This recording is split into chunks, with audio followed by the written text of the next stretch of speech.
আসসালামু আলাইকুম। আমি এফ সিয়াম। আমি মূলত দাঁড়িয়ে আছি কুমিল্লা গুমতি নদীর পার একটি আইলের মধ্যে আমাদের। তো আসলে এই যে নদীটা আপনারা দেখতে পাচ্ছেন, সামনে হচ্ছে ভারত, আমাদের সীমান্ত এলাকা, আর পাশাপাশি এটা হচ্ছে গুমতি নদী। আর এই গুমতি নদীটা আসলে তখনকারই ভয়ঙ্কর রূপ নেয় যখন আসলে পাহাড়ের ঢল এবং ভারতের পানি যখন ছাড়া হয়, ঠিক বেসিক্যালি তখনই আমাদের এই গুমতির একটা ভয়ঙ্কর রূপ দেখা যায়।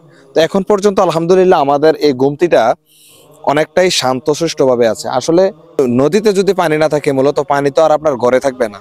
তো সেই বিষয়ে আসলে একটু কথা বলার জন্য আসছি। আতঙ্কিত না হয়ে, ভয় না পেয়ে, হ্যাঁ, আপনারা আপনাদের মতো করে এই দুশ্চিন্তা মুক্ত থাকুন, তবেই দেখবেন একটা সুন্দর একটি বাংলাদেশ বিনির্মাণ হবে। আসলে সবচেয়ে বড় বিষয় হচ্ছে এই যে প্রকৃতির সৌন্দর্যটা, এটা আমাদের কুমিল্লার গুমতির পার ঘেঁষে যখন আপনারা আইলের দিকে চলবেন, ঠিক তখনই দেখবেন এই সৌন্দর্যটা আপনাদের চোখে পড়বে। তো ভালো থাকবেন। আসসালামু আলাইকুম।